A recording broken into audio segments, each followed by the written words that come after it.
This episode was brought to you by slateblackindustries. For M-LOK grips and accessories, visit slateblackindustries.com.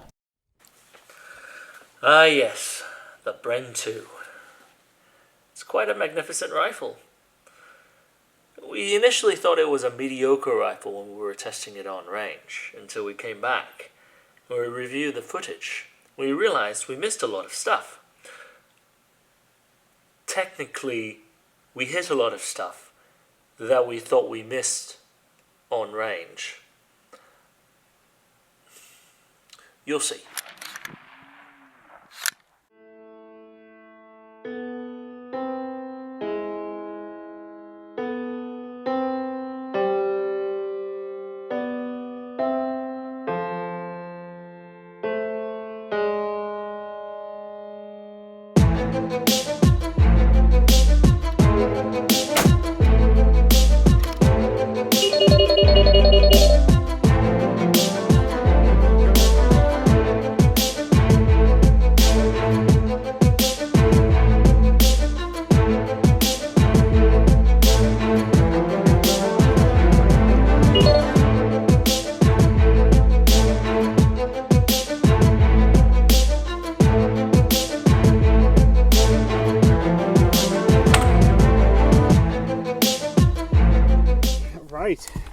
The final of the Czech rifles. Yep, so we've done the classic VZ, we've done the transitional 805, and today, 806. the future beholds. Alright, well, let's start at 150. Are you ready? Ready? Alright, fire. When ready. Impact. Neutralized. Okay. 200. Impact. Neutralized. Oh, fuckity fucking again? Did you see that? I did. Alright, 250. Remember that we're probably going to start to see some wind impact happening here. Yeah, okay. Favor left half. Impact. Neutralized. Those were good center hits. That's awesome. Alright, 300. Impact. Neutralized. I'm seeing zero movement from Yeah, here. it's not even really moving them at this point. Alright, I'm gonna hop onto the rifle and spot through real glass instead of the camera. Okay. 350, fire when ready. Impact. Neutralized. 400.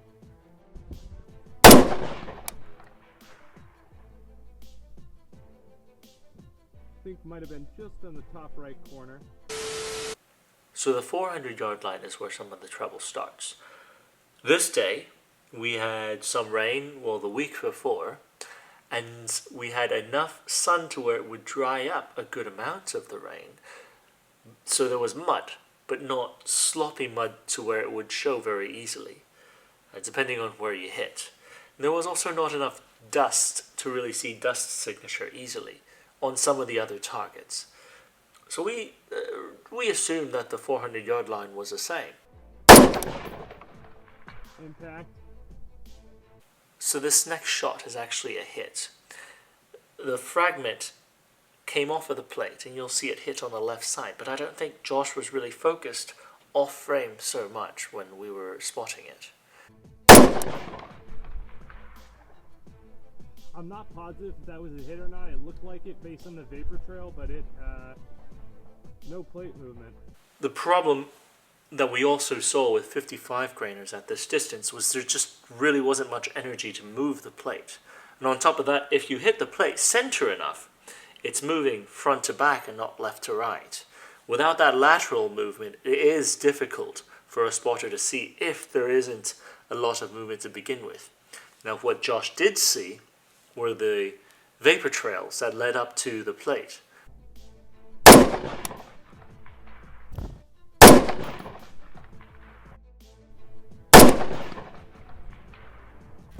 So at this point, I'm wondering why in the hell are there no splashes, no dust signatures or anything? I'm thinking to myself, instead of holding off target, I'm going to hold on target to see if I get any splash signature around it. That way I could readjust. I readjusted on target and it hit exactly where I was holding. Alright, got it. Off the right edge, good elevate. Subsequent shot right now, moving back to the target hold I was using before, and you'll see that it was an impact again. That's why we deleted all of these away from the score, because technically those were all hitting exactly where I was aiming. Impact. Was that the second one? Yes. Okay. It's entirely possible that one of the ones in the middle there was a hit, but there is zero plate movement with the 55 grainers. Okay. Alright, I'm on at 450. High by about a quarter target and about a half target right.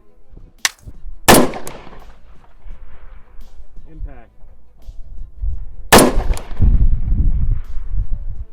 Slightly short on the left edge.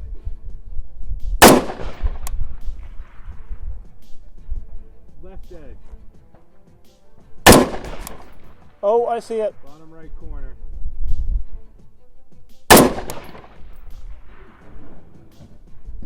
Unsure if that was a hit or not. Vapor trail ended right at the target, but no impact or observed. Impact. Okay. I'm like 99% sure. All right. So that's a weird phenomenon we're seeing today, you know. I mean, we're seeing the vapor trail on an impact. We're not seeing any movement. Nope.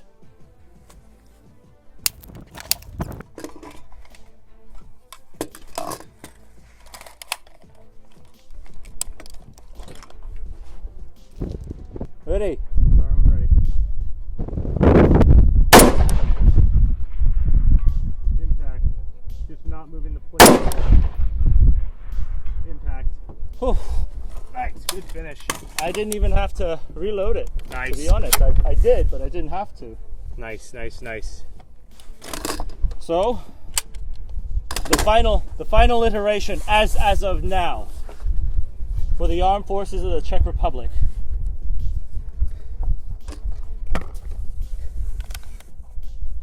So how much of the score difference between this and did this beat the 805? Yep. The Bren 2 beat the 805. Yep. How much of it do you think has to do with the fact that you're shooting an ACSS ACOG versus an EOTech with a magnifier? Well, this is akin to asking me if going on deployment as an Air Force officer who's a pilot is the same as going on deployment as a junior enlisted Marine infantryman. There's going to be guys who swear up and down that the other method is better, but we all know there is a clearly easier solution to shooting at this type of KD range in this type of wind. Without observing it through the optic and following the vapor in, there was no way to see just on camera where the rounds were going. So a lot of it, when you're able to call, the vapor trail, having the Aurora grid system, it helped. Yeah. Because one thing that they did with the ACSS, they only tried to put dots where it was needed, so you could see splashes easier. Well, in my case, I could sort of see the environment a little easier. The rifle itself, compared to the 805, huge ergonomic improvement. Yeah. I mean, first of all, they took away all those scallops that would cut things. They were so sharp on the 805. They were way too sharp. The charging handle is no longer reciprocating, so you could actually, when it's up forward, you could actually fire it. Rotate the rifle to the right. You could actually fire it with your thumb on top of it, and it wouldn't just jab your thumb. Still, you'll see that I put the ACOG on with the nubs to the right side. That is experience. Ask me how I know. They decided to go with a lot of ambidextrous features, interestingly enough. You could see it's a very heavy SCAR influenced trigger system. And obviously you have the mag release right there, but also you have a mag release on the left side, presumably to help out with anyone who's still used to the VZ system of rocking it out. Yeah, or lefties. Yes. Bolt hold open is now also like the G36. Inside the trigger guard. It's also inside the trigger guard, which I'm not crazy about actually. Because my thought is I don't want this right here to be so close to the trigger. This thing I'm a little hesitant on saying that it's a good derivation. However, compared to the 805 that was based off of the G36 system, I think this is a far better improvement. Using Stanag mags. What did you notice about the grip angle when you were shooting in the prone position? It's okay. I mean, I found it, when I was shooting it, I found it to be significantly better than the 805's grip angle, which felt a lot more like the A2 grip on an AR. I think it matters less to me shooting for distance than it does for shooting up close. The interesting takeaway, I think, from the Bren derivation, I think, is seeing the track that the Czech Republic went towards NATO integration. Yeah. First of all, being able to integrate into 5.56 is a big thing. Because early global war on terror, they were still using the VZ58s that were using 7.6239s. So you weren't drawing from the same logistic pile as the Americans when you were running joint operations. Right. That being said, some of the soldiers hesitantly traded in their 7.6239s for the Bren 805. They understood that it was a part of integrating into the larger NATO operating machine. But those were still using G36 magazines, which, in my opinion, is inferior to the AR magazine. Integrating into the US magazines lets them tap into a huge aftermarket that we've developed in the US.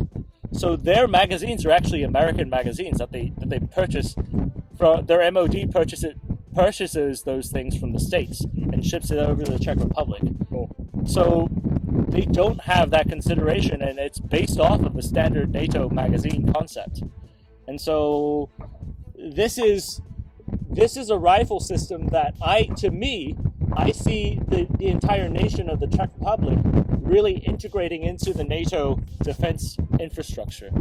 And it's interesting seeing that. And seeing even some more modern stuff like MLOC that we don't even see on standard issue US weapon systems yet. Yeah.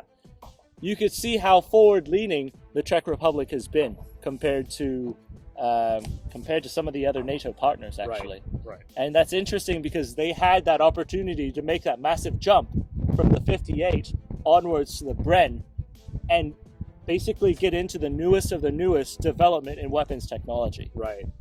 It's an interesting development in Czech weapons systems and how they're able to catch up all the way to the front of everybody else and be able to adopt into some of the newest operating systems. And now their military gets to enjoy that. The interesting thing, too, the 805 is discontinued. Yeah. And I think for a good reason. Yeah. This is a superior operating system, hands down. Well, so, cool. Nice shooting. Yeah, liked it. Oh, not the G36.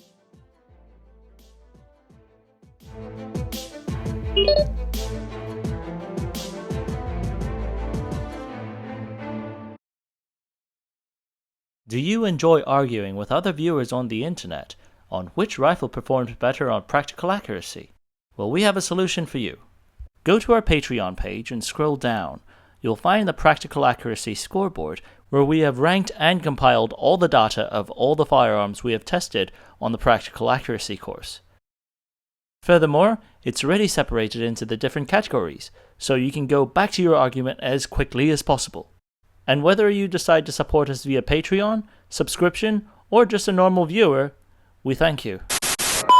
Several 716, this is Steel Knight 6, 4 Vic, 8 packs, Recon 1, green to green. How copy, over? Steel Knight 6, this is 716, roger, over.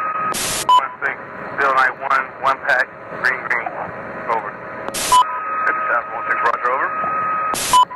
16, Steel Knight 2, 1 Victor, 2 packs, Recon 1, over.